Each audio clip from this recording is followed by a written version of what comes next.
Hi guys, welcome to my channel. आज मैं आपको कॉन्स्टिपेशन से की कुछ ऐसी रेमेडीज बताऊंगी जिनसे अगर आप उनको फॉलो करेंगे तो आपको कॉन्स्टिपेशन से हमेशा के लिए निजात मिल जाएगी। कॉन्स्टिपेशन एक ऐसी समस्या है जिसको अगर हम इग्नोर करते हैं तो उससे बहुत सारी और प्रॉब्लम्स क्रिएट हो जाती हैं।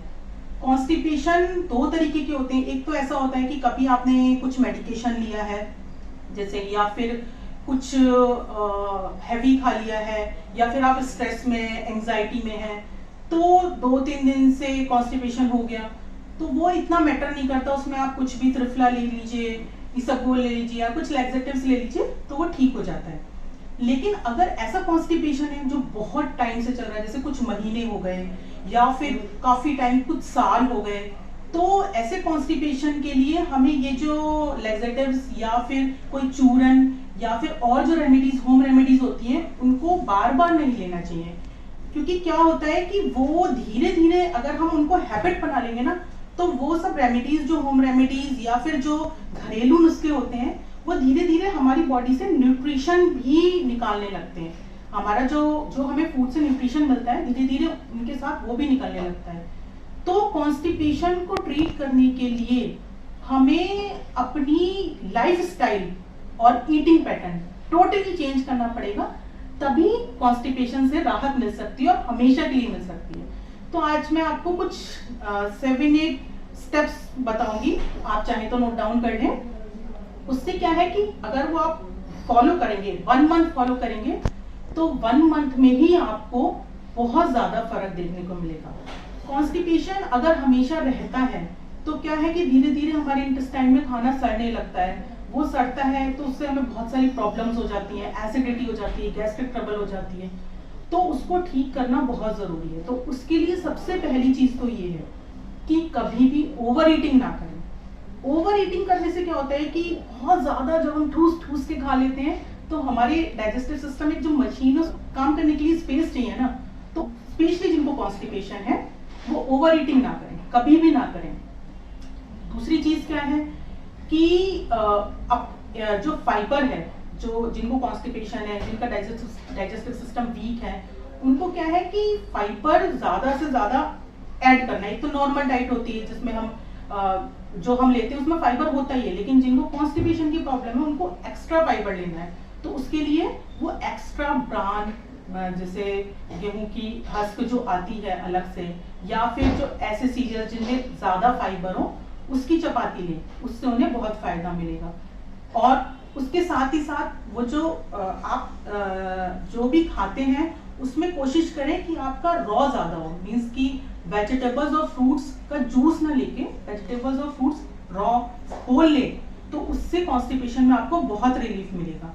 और जो वेजिटेबल्स या फ्रूट्स आप विद पील खा सकते हैं, कोशिश करिए उन्हें अच्छे से वॉश करके विद पील ही लें, क्योंकि पील में बहुत फाइबर होता है।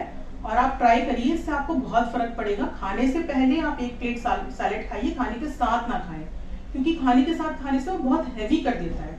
एक तो खाना, एक तो आपका मील हो गया, ऊपर से सैलेड साथ में हो गया, तो बहुत हैवीनेस हो जाती है। तो उसको हमेशा 40 मिनट्स या 30 मिनट्स बिफोर लें खाने से। उससे आप देखेंगे कि धीरे धीरे आपका डाइजेस्टिव सिस्टम अच्छे से वर्क करने लगेगा। और ऐसा रखें अपने खाना कि half cooked half uncooked. Uncooked मतलब रॉ मतलब जो भी आप फ्रूट्स और वेजिटेबल्स रॉ खा सकते हैं उन्हें रॉ जरूर लें, उससे बहुत हेल्प मिलेगी कॉन्स्टिपेशन को रिलीव करने। चौथी चीज है कि च्यू करना बहुत जरूरी है फूड को। होम रेमेडीज तो आपने बहुत सारी देखी होंगी कॉन्स्टिपेशन के लिए।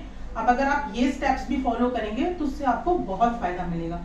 जिनको कॉन्स्टिपेशन है वो बहुत अच्छे से अपना फूड च्यू करें, क्योंकि च्यू करने से क्या होता है कि सलाइवा फूड में मिक्स हो जाता है और डाइजेशन जो है वो माउथ से ही शुरू हो जाता है। तो काफी कुछ डाइजेस्टेड फूड जब आपके डाइजेस्टिव सिस्टम में जाएगा तो उसे उतना वर्क नहीं करना पड़ेगा। और एक चीज, जो 5th चीज है, जो बहुत इंपॉर्टेंट है कि ज्यादातर लोगों को मैंने देखा है कि 1-2 सिप पानी पी ही लेते हैं मील, खाना खाने के बीच में। वैसे तो सब कहते हैं कि खाना खाने के साथ पानी नहीं पीना चाहिए, लेकिन जिनको कॉन्स्टिपेशन है उनके लिए स्ट्रिक्टली नो है। क्योंकि जब हम खाने के साथ पानी पीते हैं तो डाइजेस्टिव जूसेस जो होते हैं वो लिक्विडिफाई कर देता है, पतला कर देता है। तो डाइजेशन में प्रॉब्लम आती है, स्लो डाइजेशन होता है। तो ऐसा ध्यान रखें कि पानी ना पिए, बिल्कुल भी ना पिए, या तो 40 मिनट्स बिफोर पिए मील लेने से, या फिर 40 मिनट्स बाद या 30 मिनट्स बाद, अगर बहुत नीड है तो 30 मिनट्स बाद, पर उससे पहले नहीं, क्योंकि अच्छे से फूड का डाइजेशन होना चाहिए।